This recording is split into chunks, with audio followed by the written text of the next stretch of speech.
وأشهد أن محمدا عبده ورسوله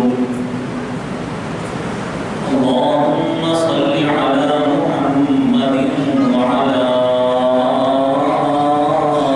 آل محمد كما صليت على إبراهيم وعلى آل إبراهيم إنك حميد مجيد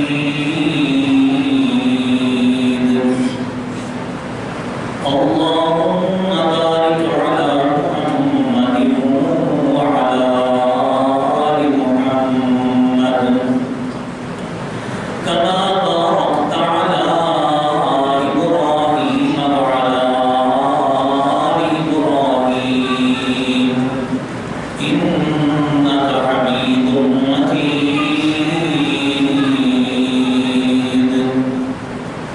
رب اشرح لي صدري ويسر لي أمري واحلل عقدة من لساني يفقهوا قولي رب زدني علما سبحانك لا علم لنا إلا ما علمتنا سبحانك لا علم لنا إلا ما علمتنا إنك أنت العليم الحكيم إن أحسن الكلام كلام الله وأحسن الهدي هدي محمد صلى الله عليه وسلم وشر الأمور محدثاتها وكل محدثة بدعة وكل بدعة ضلالة والضلالة في النار أعوذ بالله السميع العليم من الشيطان الرجيم بسم الله الرحمن الرحيم إن عدة الشهور عند الله 12 شهرا في كتاب الله يوم خلق السماوات والأرض منها أربعة حرم ذلك الدين القيم صدق الله العظيم حمد و سلام تعریف و تمجید کبریائی بڑائی اللہ خالق کائنات کے لیے درود و سلام آقائے دو جہان سرور کون مقام شفیع المظلمین رحمت للعالمین جناب محمد رسول اللہ صلی اللہ علیہ وسلم کی ذات اقدس پر محترم حضرات آج 8 شعبان ہے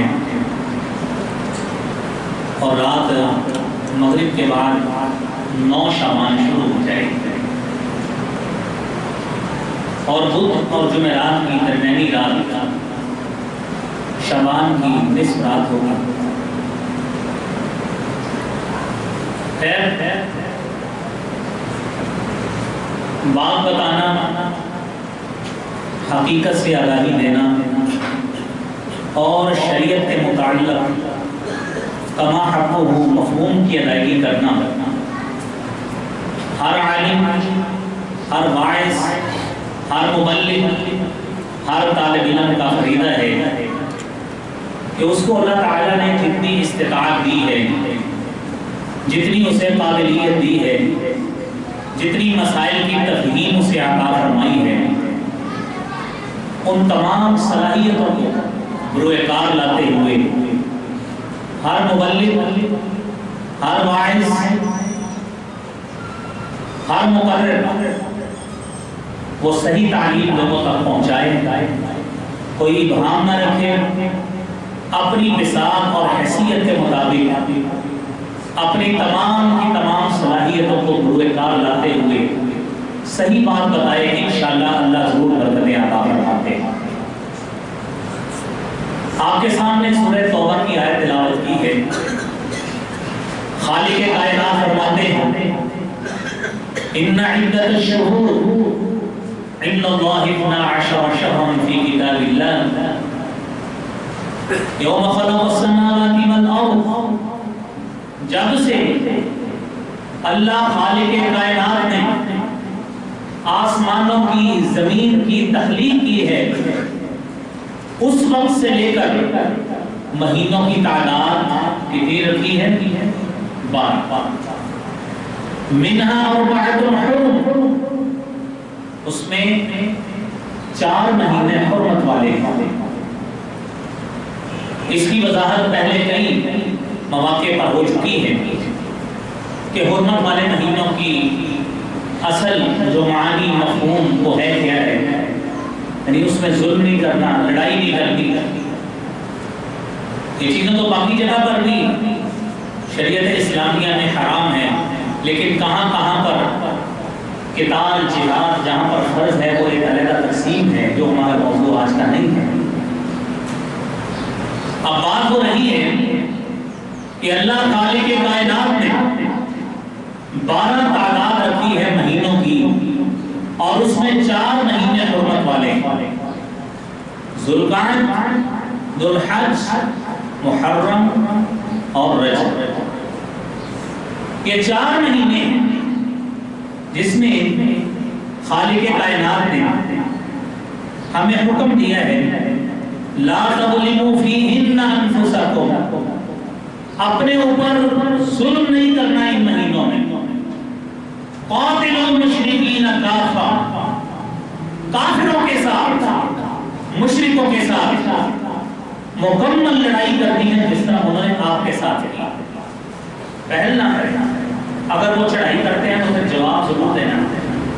اگر انہوں نے حرمت والے مہینوں کا دھیان نہیں رکھا تو جواب دینا تمہارے لیے ضروری ہے، جواب دیں۔ اب یہ 4 مہینے حرمت والے، اس کے علاوہ آگے چلیے، اللہ خالق کائنات نے رسول اقدس صلی اللہ علیہ وسلم کو حکم دیا قرآن کریم میں۔ حکم کیا دیا؟ فَسَبِّحْ بِحَمْدِ رَبِّكَ وَكُن مِّنَ السَّاجِدِينَ وَاعْبُدْ رَبَّكَ حَتَّى يَأْتِيَكَ الْيَقِينُ۔ فَسَبِّحْ بِحَمْدِ رَبِّكَ، اپنے رب کی حمد کے ساتھ اس کی تسبیح بیان کیجیے۔ وَكُن مِّنَ السَّاجِدِينَ، سجدہ کرنے والوں میں سے ہو جائے، عبادت کیا کریں۔ وَاعْبُدْ رَبَّكَ، اتنی عبادت کریں، اتنی کثرت کے ساتھ عبادت کریں، اتنی مستقل مزاجی سے عبادت کریں، اتنے تیقن کے ساتھ عبادت کریں، اور اتنے اچھے طریقے سے عبادت کریں حَتَّى يَأْتِيَكَ الْيَقِينُ، جب تک آپ کو موت نہیں آ جاتی یہ فریضہ عبادت آپ نے چھوڑنا نہیں۔ میرے بھائیوں، یہ حکم امر کے سیغے کے ساتھ رسول اقدس صلی اللہ علیہ وسلم کو ہے۔ اس کا حکم ہر مسلمان کے لیے، ہر امتی کے لیے، ہر شخص کے لیے ہے جو اپنے آپ کو امتی کہلواتا ہے، جو اپنے آپ کو محب رسول کہلواتا ہے، جو اپنے آپ کو عاشق رسول کہلواتا ہے، ہر شخص کے لیے حکم ہے عبادت کرے، عبادت کرتا رہے، تسبیح کرتا رہے، ہر لحاظ سے اللہ کی یاد میں مشغول رہے، جب تک موت نہیں آتی اس کا سلسلہ اسی طرح ہی چلتا رہنا چاہیے، عبادت چھوڑنی نہیں چاہیے۔ بدقسمتی ہمارے ہاں یہ ہے کہ کبھی کوئی مخصوص دن آیا، اس دن ڈٹ کے عبادت کر لیتا ہے، کبھی کوئی مخصوص رات آئی ڈٹ کے عبادت کر لی، لیکن اس کے بعد کے دن، اس کی بعد کی راتیں ہمیں پتہ ہی نہیں ہے کہ یہ بھی انہی دنوں کی طرح، یہ بھی اسی طرح ہی اللہ کے ہاں نیت کی حامل ہے۔ اگر ہم نے فرضی عبادت اس میں ترک کی، اللہ کے ہاں بہت بڑے مجرم اور گناہگار تصور ہوگی۔ آپ نے لیلۃ القدر کا سنا ہے نا؟ آپ جانتے ہیں قرآن کریم اس کو کہتا ہے لیلۃ القدر خیر من الف شہر، کتنے مہینوں سے بہتر ہے؟ 1000 مہینوں سے بہتر ہے۔ اب ایک شخص لیلۃ القدر کی عبادت کرے، اس رات کو جاگے، ساری رات جاگتا رہے، نوافل پڑھتا رہے، عبادت کرتا رہے، ذکر اذکار کرتا رہے، تسبیحات کرتا رہے، حمد بیان کرتا رہے، تحلیل کرتا رہے، ذکر کی کوئی بھی قسم جو اللہ کے ساتھ خاص ہے اسے کرتا رہے، لیکن اسے کرنے کے بعد اس کو پتہ ہی نہ ہو اگلے دن، اس سے اگلے دن، اس سے اگلے دن کہ یہ رات تو فرض نہیں تھی، یہ رات تو اللہ تعالیٰ نے مومنوں کے لیے پیکج رکھا ہے۔ صحابہ کرام نے رضوان اللہ علیہم اجمعین نے جب رسول اکرم صلی اللہ علیہ وسلم کے آگے گوش گزار کیا کہ اللہ کے پیارے حبیب صلی اللہ علیہ وسلم، اللہ تعالیٰ نے پچھلی امت کے افراد کی لمبی لمبی عمریں، لمبی لمبی زندگیاں انہیں نصیب فرمائی تھی، ان کے پاس بڑا وقت ہوتا تھا اللہ کی عبادت کرنے کے لیے، بڑا وقت تھا تسبیح کرنے کے لیے، بڑا وقت تھا حمد بیان کرنے کے لیے، بڑا وقت تھا تکبیرات بلند کرنے کے لیے، بڑا وقت تھا تحلیلات کے لیے، بڑا وقت تھا نوافل کے لیے، بڑا وقت تھا فرائض کے لیے، بڑا وقت تھا نفلی عبادت کے لیے، بڑا وقت تھا فرضی عبادت کے لیے، لیکن اللہ کے پیارے حبیب صلی اللہ علیہ وسلم، ہماری عمر جو اوسط عمر ہے، ایوریج ایج ہے، وہ تو 60-70 سال ہے۔ اللہ کے رسول صلی اللہ علیہ وسلم بتائیے نیکیوں کا وہ والی پیک، نیکیوں کا وہ والا اعلیٰ ترین درجہ جو سابقہ امتیں اپنی زیادہ عمر کی بنا پہ حاصل کر سکتی تھی، بتائیے اللہ کے رسول صلی اللہ علیہ وسلم ہم لوگ کیسے حاصل کر سکتے ہیں؟ رسول اکرم صلی اللہ علیہ وسلم نے بڑے پیارے انداز میں اپنے صحابہ کو فرمایا، اے میرے صحابہ اکرام، پچھلی عمر کی امتیں جو ان کی عمریں زیادہ تھی، ان کی پچھلی امتوں کی عمر زیادہ، وہ قومیں گزر گئیں، اللہ تعالیٰ نے تمہارے لیے ایک ایسی رات رکھی ہے جو ہر سال ایک مرتبہ آتی ہے، خیر من الف شہر، جو 1000 مہینے سے بہتر رات ہے۔ اللہ تعالیٰ نے یہ سعادت، یہ بڑی سعادت، یہ امت محمدیہ کے علاوہ کسی کو عطا نہیں۔ یہ بھائیوں کم نعمت، کتنی بڑی نعمت کہ اللہ تعالیٰ نے ہمیں یہ رات عطا فرمائی۔ اب یہ وہ رات ہے جس کی تخصیص قرآن کریم میں کر دی گئی۔ ہر مسلمان، کوئی بھی مسلمان تو اس رات کو جاگے گا، جتنا جاگے قرآن کی اس آیت پہ عمل کرتے ہوئے رات کو عبادت کرے، انشاءاللہ اسے عبادت کا ثواب ملے۔ عبادت کی نیت سے جاگے، ایسے گپے مارنے کے لیے نہیں، راتیں جاگ کر لوگوں کے اعتکافوں میں جھانکنے کے لیے نہیں، اعتکاف میں جا کر پکنک پارٹی اور پیزا سینٹر سے آرڈر منگوا کر وہاں پہ دعوتیں بھگتانے کے لیے نہیں، وہاں پہ عبادت کرنے کے لیے وقت گزارے۔ اللہ کے ہاں انشاءاللہ ساری رات عبادت میں لکھی جائے۔ اس کے علاوہ شریعت اسلامیہ میں آپ ٹٹول لیں پورا، رسول اقدس صلی اللہ علیہ وسلم نے جمعہ کے دن کو یوم العید کہا ہے کہ جمعہ کا دن مسلمانوں کے لیے یوم عید ہے، عید کا دن ہے، لیکن اس کے باوجود آپ صلی اللہ علیہ وسلم نے کیا فرمایا؟ فرمایا لا تختصوا لیلۃ الجمعۃ بقیام من اللیالی، راتوں میں سے جمعے کی رات کو قیام کے لیے خاص نہیں کرنا، ولا تختصوا یوم الجمعۃ بصیام من الایام الا ان یکون فی صوم یصومہ، کوئی رات عبادت کے لیے جمعے کی رات کو خاص نہیں کرنی، جمعے کے دن کو عبادت کے لیے خاص نہیں کرنا کہ میں نے ہر جمعے کو روزہ رکھنا ہے، ہر جمعے کو روزہ رکھنا ہے، فرمایا خاص نہیں کرنا، خاص نہ کریں۔ آپ کا دل کیا جمعے کو رکھ لیا، آپ نبی کریم صلی اللہ علیہ وسلم کی سنت پہ عمل کرتے ہوئے سوموار کا جمعرات کا روزہ رکھیں، ڈبل ثواب ملے گا، ایک ثواب سنت پہ عمل کرنے کا ملے گا، روزہ رکھنے کا ملے گا انشاءاللہ. لیکن اگر اپنی طرف سے کوئی دن خاص کیا، کوئی رات خاص کی، نہ ثواب ملے گا نہ جزا ملے گی.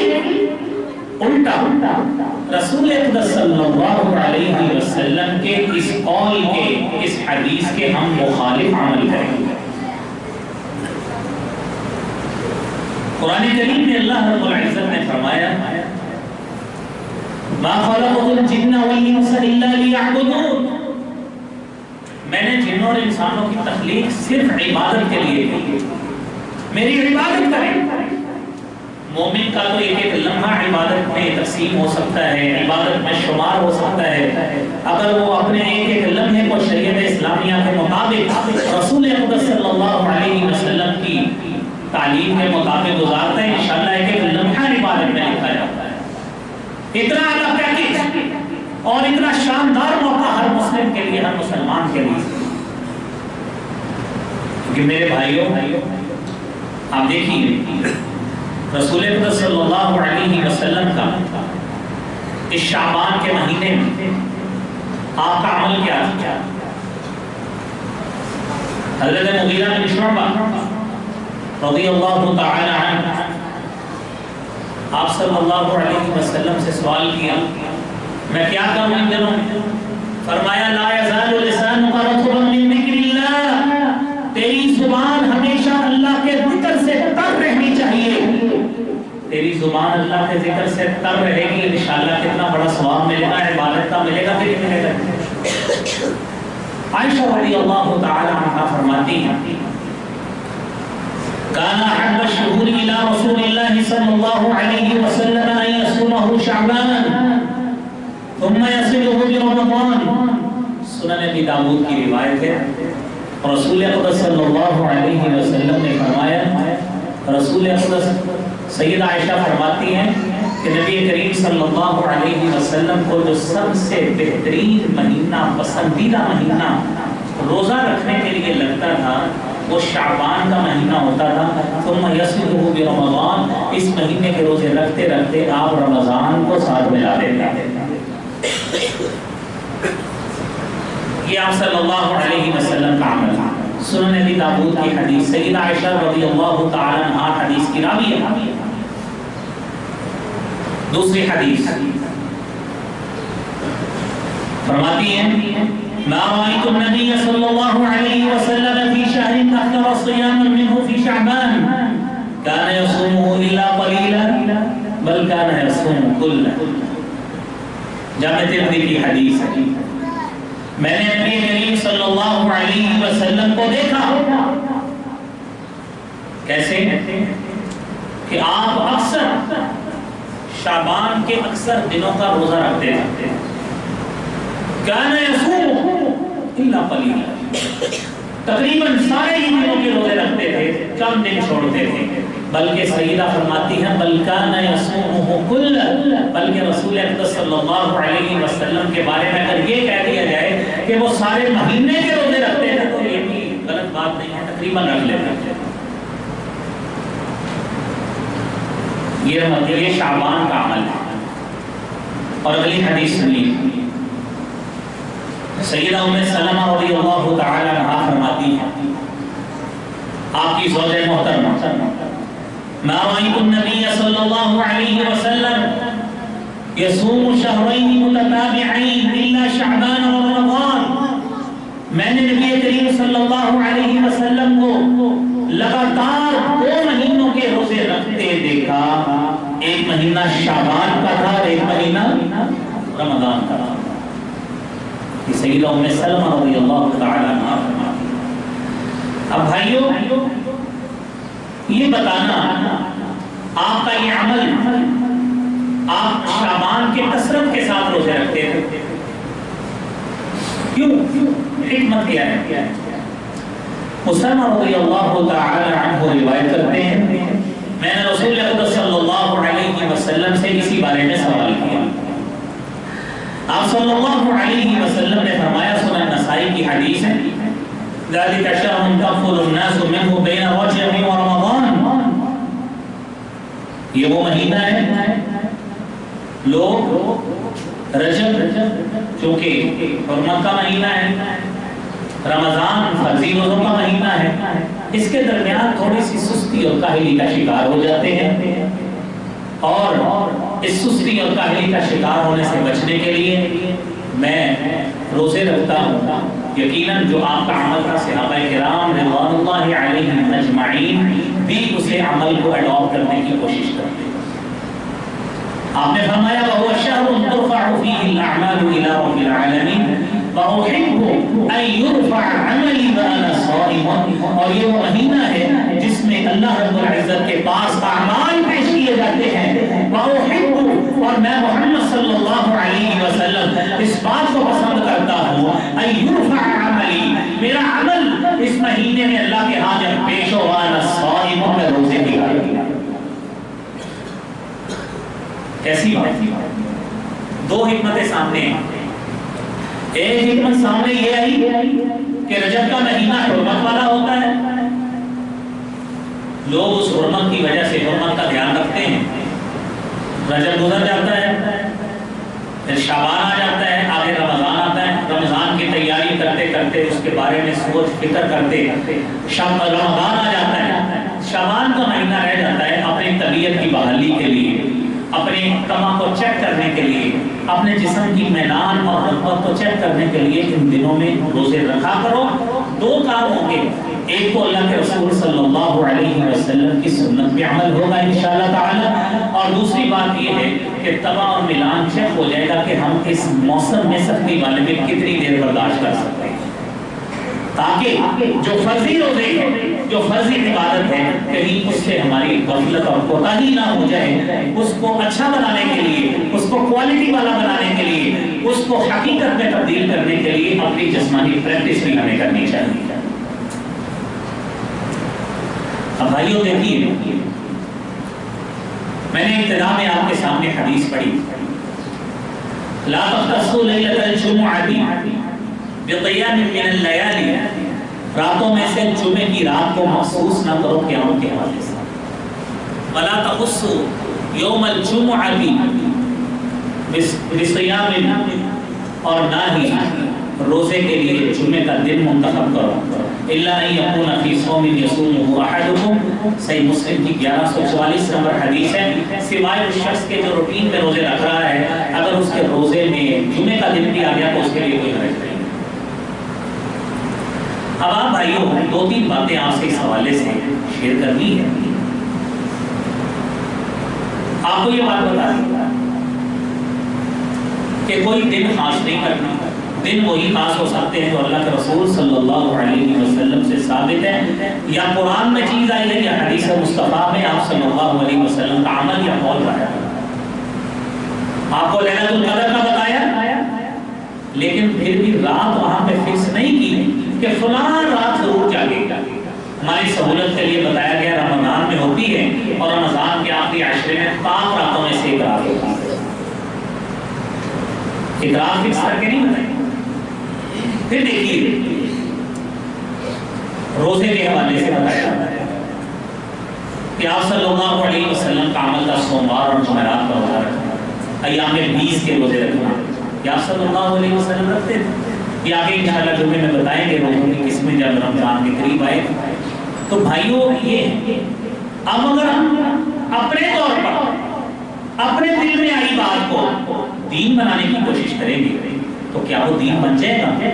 یقیناً ہرگز نہیں، کیونکہ دین وہی ہے جو نبی کریم صلی اللہ علیہ وسلم نے فرما دیا۔ سیدہ عائشہ صدیقہ رضی اللہ تعالی عنہا روایت کرتی ہیں کہ آپ نے فرمایا من احدث فی امرنا هذا ما ليس منه فهو رد، جس شخص نے ہمارے اس دین میں، ہماری اس شریعت میں کوئی ایسی بات پیدا کر دی ما ليس منه، جو اس سے نہیں ہے، فهو رد، وہ مردود ہے، وہ مردود ہے، وہ مردود ہے، اس کا کوئی اعتبار نہیں۔ اور آپ صلی اللہ علیہ وسلم خطبہ پڑھا کرتے تھے، آپ ہر جمعے میں خطبہ سنتے ہیں عربی میں، فرماتے تھے اما بعد ان خیر الحدیث کتاب اللہ وخیر الہدی ہدی محمد صلی اللہ علیہ وسلم، بہترین بات بہترین کلام اللہ کا کلام ہے. وخیر الہدی، بہترین راستہ ہدی محمد صلی اللہ علیہ وسلم، محمد مصطفیٰ صلی اللہ علیہ وسلم کا راستہ. وشر الامور محدثاتها، معاملات میں بدترین بات یہ ہے محدثاتها، اس میں نئی چیزیں پیدا کر دی جائیں. وکل محدثۃ بدعہ، ہر نئی چیز بدعت ہوتی ہے. وکل بدعۃ ضلالہ، ہر بدعت گمراہی ہوتی ہے. اس میں کوئی تقسیم نہیں ہے یہ بدعت حسنہ ہے یا بدعت سیئہ ہے. کل بدعت ضلالہ، ہر بدعت گمراہی ہے. وکل ضلالۃ فی النار، ہر گمراہی جہنم کا حصہ بنے گی، جہنم ہے، اس کا انجام جہنم ہے. اب میرے بھائیوں سنیے، سوچئے کہ ہمارے یہاں ابھی 15 شعبان آئے گی، لیلۃ النصف من شعبان، اور آپ کو مختلف باتیں بتائی جائیں گی، مختلف احادیث.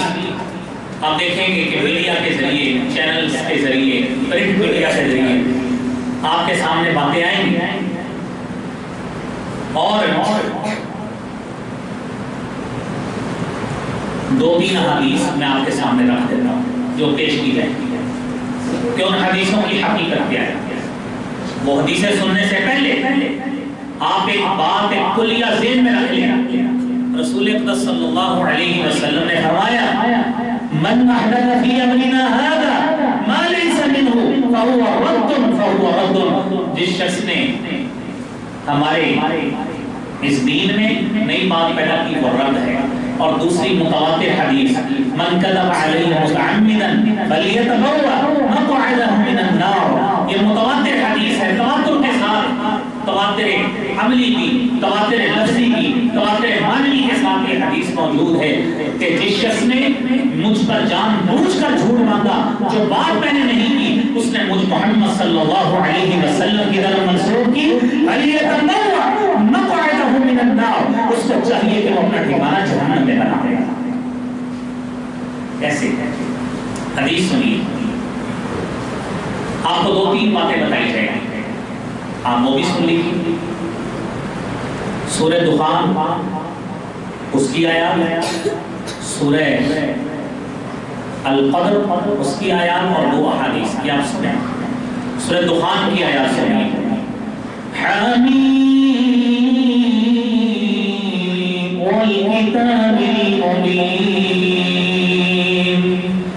انا انزلناہ فی لیلۃ مبارکۃ انا كنا منذرین فیہا یفرق کل امر حکیم امرا من عندنا انا كنا مرسلین. سورہ دخان 25واں سپارہ، پہلی 4 آیات. اب سورۃ القدر آپ میں سے اکثر لوگوں کو آتی ہوگی. اِنَّا أَنزَلْنَاهُ فِي لَيْلَةِ الْقَدْرِ وَمَا أَدْرَاكَ مَا لَيْلَةُ الْقَدْرِ لَيْلَةُ الْقَدْرِ خَيْرٌ مِّنْ أَلْفِ شَهْرٍ تَنَزَّلُ الْمَلَائِكَةُ وَالرُّوحُ فِيهَا بِإِذْنِ رَبِّهِم مِّن كُلِّ أَمْرٍ. دونوں جگہ کا ترجمہ سنیے. سورۃ القدر، اِنَّا أَنزَلْنَاهُ فِي لَيْلَةِ الْقَدْرِ، ہم نے اس قرآن کو نازل کیا کب؟ لیلۃ القدر. مَا أَدْرَاكَ مَا لَيْلَةُ الْقَدْرِ، اے نبی تجھے کیا ادراک لیلۃ القدر کیا ہے؟ لیلۃ القدر خیر من الف شہر، لیلۃ القدر 1000 مہینوں سے بہتر ہے. کتنے مہینوں سے؟ 1000 مہینوں سے. تنزل الملائکۃ والروح فیہا، جس دن فرشتے اترتے ہیں. والروح، جبریل امین اترتے ہیں، من کل امر، ہر حکم لے کر اترتے ہیں۔ کب اترتے ہیں؟ لیلۃ القدر۔ اب یہ بات ذہن میں رکھنی ہے قرآن کریم کی آیت، کب اترتے ہیں؟ لیلۃ القدر۔ قرآن سن لیا ہے نا، جا کے ترجمہ دیکھ لیجیے۔ اب آئیے سورہ دخان کی طرف۔ خالق کائنات فرماتے ہیں حامیم الکتاب المبین، قسم ہے کتاب مبین کی، انا انزلناہ فی لیلۃ مبارکہ، ہم نے اس قرآن کو لیلہ مبارکہ میں نازل کیا۔ قرآن کریم میں لیلۃ القدر کو قدر والی رات کہتے ہیں۔ لیلۃ القدر عربی میں لیلہ رات کو کہتے ہیں، قدر قسمت مقدر کو کہتے ہیں۔ لیلہ مبارکہ یعنی بابرکت رات۔ لیلۃ القدر بھی وہی ہے، لیلہ مبارکہ بھی وہی۔ اب شب قدر کیا ہے؟ شب عربی زبان کا لفظ نہیں ہے، شب ہے فارسی زبان کا لفظ۔ ہم اس کو شب قدر بھی بولتے ہیں نا شب قدر۔ اب قدر والی رات، یہ شریعت میں یہ لفظ استعمال نہیں ہوا شب قدر، شریعت میں لفظ استعمال ہوا ہے لیلۃ القدر اور لیلہ مبارکہ۔ یہ بات آپ نے ذہن میں رکھنی ہے، آپ سبق کے طور پر آپ ذہن میں رکھ کے جائیے۔ اب تین نام آپ نے سن لیے، دو قرآن میں استعمال ہوئے ہیں، تیسرا آپ کو بتایا کہ لفظ شب یا عبید نہیں، چوتھا لفظ ہے شب برات۔ شب کس زبان کا لفظ ہے؟ فارسی۔ اب بتائیے شریعت فارسی میں نازل ہوئی، جو بندہ آپ کو کہتا ہے کہ حدیث میں شب برات آیا ہے، وہ اللہ کے بندو اس کو اتنا تو پوچھ لو، شب تو عربی زبان کا لفظ ہی نہیں ہے، آپ نے کدھر سے ڈھونڈ کے ہمارے کھاتے ڈالتے ہیں۔ اب قدر قسمت آپ کو بتا دیا، برات ہے بری ہے، اس کو کیوں کہا جاتا ہے، حقیقت اس کی کیا ہے، اس پہ آنے سے پہلے آپ یہ سن لیں، اِنَّا أَنزَلْنَاهُ فِي لَيْلَةٍ مُبَارَكَةٍ، ہم نے اس قرآن کو کب نازل کیا؟ لیلہ مبارکہ۔ فِيهَا يُفْرَقُ كُلُّ أَمْرٍ حَكِيمٍ، جس رات ہر حکمت والا کام تقسیم کیا جاتا ہے۔ اب بتائیے مولوی صاحب کی بات ماننی ہے کہ قرآن کریم کی ماننی ہے؟ قرآن کریم کی ماننی ہے۔ قرآن کہتا ہے کہ ہم لیلۃ القدر کو قرآن نازل کیا ہے، اس رات حکمت والا کام تقسیم ہوتا ہے۔ مولوی صاحب کہتے ہیں شعبان کی 15ویں رات کو ہوتا ہے، بتاؤ کس کی بات ماننی ہے؟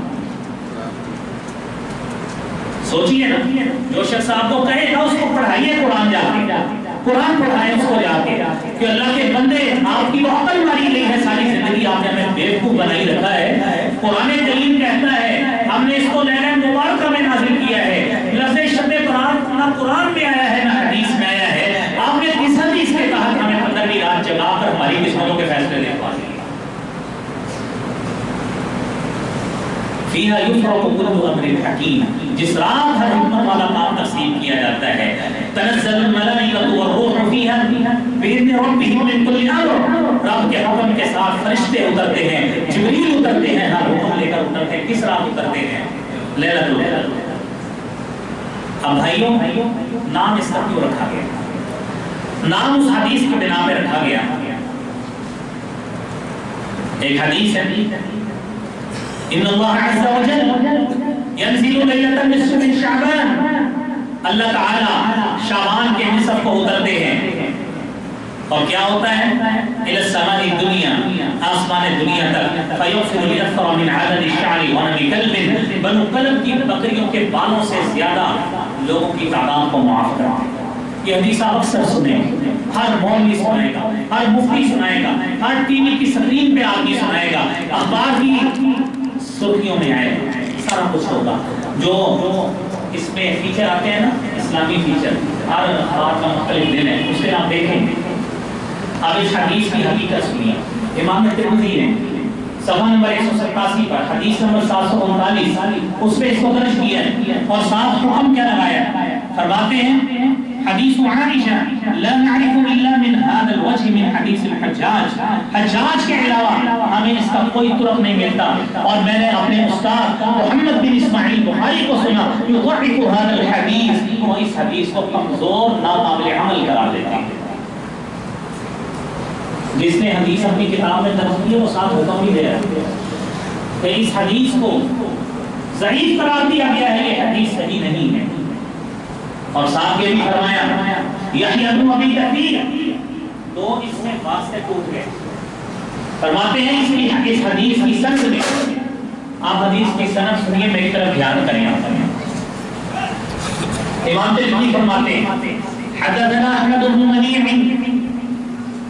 حدثنا يزيد بن هارون اخبرنا الحجاج بن عرفات عن يحيى بن ابي كثير عن عروة عن عائشة رضي الله تعالى عنها کہ ہمیں حدیث احمد بن منیع نے بیان کی، وہ کہتے ہیں ہمیں یزید بن ہارون نے حدیث بیان کی، وہ کہتے ہیں ہمیں حجاج بن عرفات سے حدیث بیان کی، اور وہ کہتے ہیں وہ یحییٰ بن ابی کثیر سے روایت کرتے ہیں، اور یحییٰ بن ابی کثیر عروہ سے روایت کرتے ہیں، عروہ بن زبیر رضی اللہ تعالیٰ عنہ سے، اور وہ اپنی خالہ سیدہ عائشہ صدیقہ رضی اللہ تعالیٰ عنہا سے روایت کرتے ہیں۔ حدیث آپ نے سن لی، آپ اس حدیث کے بارے میں سنیے۔ امام بخاری رحمۃ اللہ علیہ فرماتے ہیں، کیونکہ انہوں نے حدیث کو ضعیف قرار دیا، امام ترمذی نے اپنے الفاظ میں فرمایا کہ یحییٰ بن ابی کثیر لم یسمع من عروہ، یحییٰ بن ابی کثیر نے عروہ سے حدیث سنی نہیں ہے، انہوں نے بیان کیسے کیا؟ انہوں نے تو حدیث سنی نہیں۔ اور امام محمد بن اسماعیل بخاری فرماتے ہیں والحجاج لم يسمع من یحییٰ بن ابی کثیر، حجاج بن عرفات نے یحییٰ بن ابی کثیر سے یہ حدیث سنی نہیں، اس نے کیسے بیان کیا؟ اب اس حدیث کی حیثیت بدل آتی ہے، یہ ناقابل عمل ہے، لیکن جب عوام سنتی ہے کہ بنو کلب کی بکریوں سے زیادہ لوگوں کے گناہ معاف ہوتے ہیں، ان کے بالوں سے زیادہ جاگ پڑتے ہیں، کہتے ہیں لو جی بیٹھ کر قسمت کھولے گی۔ اور بھائی یہ حدیث ناقابل عمل ہے، اس حدیث کے دو راوی ایسے ہیں جنہوں نے اپنے سے آگے سے سنا ہی نہیں ہے۔ میں جو آپ میں سے کسی کے بندے کا نام لے کر کوئی بات بیان کر دوں، آپ اس سے پوچھیں آپ نے وہ بات کہی ہو گئے، میں نے کوئی نہیں کہی، بتائیں اس بات کی کوئی حیثیت رہتی ہے؟ آپ خود سوچیں۔ اور حدیث مبارکہ جس میں رسول اقدس صلی اللہ علیہ وسلم نے فرمایا من کذب علی متعمدا، جان بوجھ کر جھوٹ باندھا ٹھکانہ جہنم کا ہے۔ سوچیے، یہ حدیث ہے جس میں لیلۃ النصف آیا ہے، میں ایک حدیث ہے، اور اس حدیث کو ایکسپلور کیا ہے، اندر سے پوسٹ مارٹم کر کے نکلا گیا ہے، ناقابل عمل ہے۔ اب جو دوسری حدیث ہے صحیح مسلم کی حدیث ہے، وہ صحیح حدیث ہے، وہ حدیث سنی ہے، لیکن اس حدیث میں صحیح مسلم کی جو حدیث ہے 2256 نمبر، اس حدیث میں 15 شعبان کا ذکر ہی نہیں ہے۔ یہ آپ نے سبق یاد کر کے جانا ہے کہ بنو کلب کی بکریوں والی حدیث وہ ناقابل عمل ہے، ضعیف ہے، اور جو صحیح مسلم کی حدیث ہے جو میں ابھی آپ کو سنانے لگا ہوں، لمبی حدیث ہے، اس میں 15 شعبان کا ذکر ہی نہیں ہے۔ صحیح مسلم جا کے کھولے، 15 شعبان کا تذکرہ ہی نہیں ہے، وہ حدیث سنیے۔ سیدہ عائشہ صدیقہ رضی اللہ تعالی عنہا خود فرماتی ہیں کہ فقط رسول اللہ صلی اللہ علیہ وسلم ذات لیلہ، میں نے ایک دن آپ صلی اللہ علیہ وسلم کو اپنے بستر سے گھوم پایا، آپ ہمارا بستر پہ نہیں ہوتے۔ پوری حدیث سنیں انشاءاللہ بات سمجھ آتی ہے۔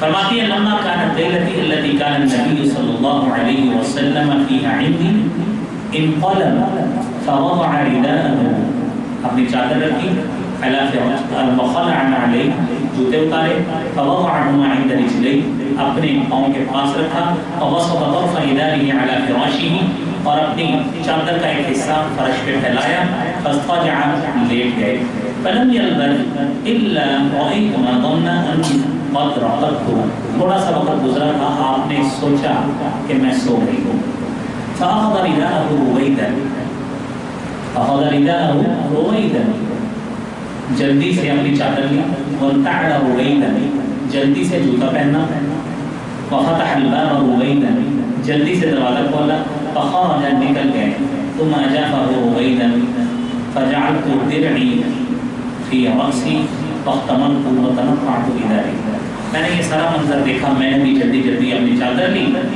ثم انقلبت على اثره، آپ کے نقش قدم پر چلتے ہوئے آپ کے پیچھے چلتی گئی، حتی جاء البقیع، بقیع آتے جنت البقیع، یہ آپ دیکھتے جائیے مکمل حدیث کا متن ہے، حدیث کا مکمل متن ہے، آپ سن رہے ہیں، اس میں دیکھنا شعبان کا تذکرہ کام جائے۔ فقام فاطال القیام، آپ وہاں پہ کھڑے ہوئے، لمبا قیام کیا، ثم رفع یدیہ 3 مرات، آپ نے 3 مرتبہ ہاتھ اٹھائے، ثم انحرف، یعنی 3 مرتبہ ہاتھ اٹھائے، دعا مانگی کی، پھر ثم انحرف فانحرف، آپ مڑے، میں بھی مڑ گئی، فاصبعت، انہوں نے جلدی کی، میں نے بھی جلدی کی، فہرول، آپ نے دوڑے، میں بھی دوڑی، پھر کیا ہوا؟ میں جلدی جلدی کر کے آپ سے پہلے آ کر آپ کے بستر پر لیٹ گئی۔ بات سمجھ آ گئی؟ بقی سے واپس آ گئے، آپ کے بستر پر پہلے لیٹ گئی سیدہ عائشہ صدیقہ رضی اللہ تعالی فلیس الا ان استجعت فدخل فقال ما لك يا عائش، آپ نے سانس پھولا، دیکھا، فرمایا عائشہ کیا مسئلہ ہے؟ قلت لا شيء، کوئی گل نہیں، اس طرح خواتین اپنے خامدوں کو کہتے نہیں کوئی بات۔ فرمایا لا تخبرنی عائشہ، لا تخبرنی، مجھے بتاؤ گی، او لا یخبرنی اللطیف الخبیر، یا وہ ذات بتائے جسے لطیف و خبیر کہا جاتا ہے، بتاؤ کیا مسئلہ ہے؟ کہنے لگی بی ابی انت و امی یا رسول اللہ، میرے ماں باپ پہ قربان، میں نے جو منظر آپ کو بتایا وہ انہوں نے بتایا۔ آپ نے فرمایا فانتی السواد الذی رأیت امامی، یہ وہ سایہ تھا جو میں اپنے آگے آپ کا دیکھ رہا تھا، وہ تو تھی، وہ آپ تھی جس کا سایہ میں اپنے آگے دیکھ رہا تھا۔ کہتے لگی ہاں جی۔ فرمایا کیا ہوا؟ ساری بات آپ صلی اللہ علیہ وسلم نے بتائی کہ میرے پاس جبریل آئے اور انہوں نے آپ کے ساری بات کہی اور فرمایا کہ آپ جائیں بقیع میں جا کر اور وہاں پہ جا کے دعا فرمائیں، اور میں ویسے ہی میں نے کیا۔ فَكَيْفَ أَقُولُ لَهُمْ يَا رَسُولَ اللَّهِ، جبریل نے کہا قُولِي السَّلَامُ عَلَىٰ أَهْلِ الدِّيَارِ مِنَ الْمُؤْمِنِينَ وَالْمُسْلِمِينَ وَيَرْحَمُ اللَّهُ الْمُسْتَقْدِمِينَ مِنَّا وَالْمُسْتَأْخِرِينَ وَإِنَّا إِنْ شَاءَ اللَّهُ بِكُمْ لَلَاحِقُونَ۔ یہ ہے میرے بھائیوں سے مسلم کی حدیث، اس میں 15 شعبان کا کوئی ذکر نہیں ہے، تذکرہ ہی نہیں۔ اب یہ دونوں حدیثیں بانٹ کر مولوی صاحب اگر دھوکہ دیں عوام کو اپنے حلوہ پوڑی کھانے کے لیے، پیٹ بھرنے کے لیے، لوگوں کو جھوٹ بتائیں، تو میرے بھائیوں ہم ہدایت کی دعا کر سکتے ہیں۔ بعد میں بات سمجھ آ گئی ہے نا کہ جو آپ کو حدیث بتائی ہے نا بنو کلب کی بکریوں کے بالوں کی تعداد جتنی نفرت، اس حدیث میں آپ کو بتایا کہ 2 راویوں نے سنا ہی نہیں ہے، وہ تو حدیث ہی کمزور ہے۔ اور یہ حدیث جو صحیح مسلم کی ہے 2256 نمبر، اس حدیث میں 15 شعبان کا ذکر ہی نہیں ہے۔ میرے بھائیوں ہمیں سمجھنا چاہیے ہم کر کیا رہے ہیں۔ اس سے اگلی بات ہے، جب ہم اللہ کی رحمت کو محدود کریں گے نا اقرار کا، صحیح بخاری مسلم کی صحیح حدیث ہے کہ جب رات کا آخری پہر رہ جاتا ہے، اللہ تعالیٰ آسمان دنیا پر اترتے ہیں، آواز لگانے والا آواز لگاتا ہے، حل مستغفر مغفرہ، کوئی مغفرت طلب کرنے والا، استغفار طلب کرنے والا، رزق طلب کرنے والا ہے، میں اس کی مغفرت کر دوں، اس کا استغفار کر دوں، اس کا رزق اس کو دے دوں۔ پتہ نہیں کہ کل لیلہ، یہ ہر رات ہو۔ اللہ کی رحمت کو کیوں میرے بھائی ہم محدود کر کے ایک دفعہ کرتے ہیں؟ سوچنا چاہیے ہمیں کیوں اللہ کی رحمت کو محدود کرتے ہیں۔ ان چیزوں کو سمجھیے۔ اور آخری بات میرے بھائیوں، ہمارے یہاں ایک عمومی ایک مسئلہ ہے، لوگ سمجھتے ہیں کہ قبروں میں قبرستان کی زیارت اس دن میں ضرور کرنی چاہیے۔ کس نے فرمایا؟ کس نے بات کہی؟ میں نے آپ کو ابتدا میں بات بتائی کہ اس دن کے ساتھ کوئی چیز خاص نہیں، آپ نے مطلق حکم دیا ہے کہ قلت نہیتکم عن زیارت القبور فزوروا، قبروں کی زیارت کیا کرو، قبروں کو جا کے دیکھا کرو، زیارت کیا کرو، فإنها تذکرکم الآخرہ، یہ تمہیں آخرت کی یاد دلاتی ہے۔ خواتین کو بھی یہ مطلق حکم ہے، مرد و خواتین کے لیے۔ لوگوں کا عموماً تصور یہ خواتین جا نہیں سکتی قبرستان میں، کیوں جن پڑھ لیتے ہیں، انہوں نے قبرستان میں نہیں آنا۔ اگر وہ جزا فضا نہیں کرتی، اپنے آپ کو کنٹرول رکھتی ہیں، چلی جائیں۔ سیدہ عائشہ نہیں ہے نا آپ کے پیچھے، آپ نے روکا ہے قبرستان میں میرا جناب ہے، بتائیے روکا ہے؟ خواتین جا سکتی ہیں، چلی جائیں، اپنے آپ پہ کنٹرول رکھیں، جزا فضا نہ کریں، جا سکتی ہیں، لیکن مخصوص دن کے ساتھ کہ 15 شعبان کو ضرور جانا ہے۔ مجھے اب ایمانداری سے بتائیے 15 شعبان کو دیکھنا قبرستان بھرے ہونے ہیں، کون سی شریعت ہے جو کہتی ہے 15 شعبان کو بڑھیا نہیں قبرستان جانا حلال ہے، باقی دنوں میں حرام ہے؟ کبھی پوچھا ہے آپ نے؟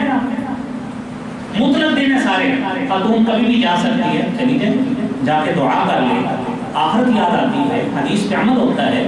یہ لوگوں نے باتیں بنائے، عوام کو اتنا ڈرایا، خوف دلایا ہوا ہے، پھر 15 شعبان کو مٹی اتنے پیسوں کی وہاں پہ ملتی ہے، دالیں ملتی ہیں، اگر بتیاں ملتی ہیں وہ جا کے لگا دیتی ہیں، وہ کوئی حدیث میں آیا کہ اس دن ضرور جائیں؟ بھائیو سوچیے اور اللہ سے دعا کریں، اے خالق کائنات تو نے ہمیں پیدا کیا ہے، اللہ کریم ہمیں ایسا عمل کرنے کی توفیق دے جس پہ تو راضی ہو جائے، اللہ کریم ہمیں دین پر استقامت عطا فرما، اے اللہ کریم بدعات خرافات سے بچا، اے اللہ کریم جب تک زندہ رکھنا شریعت اسلامیہ پر عمل کرتے ہوئے زندہ رکھنا، اللہ موت خاتمہ بالایمان فرمانا،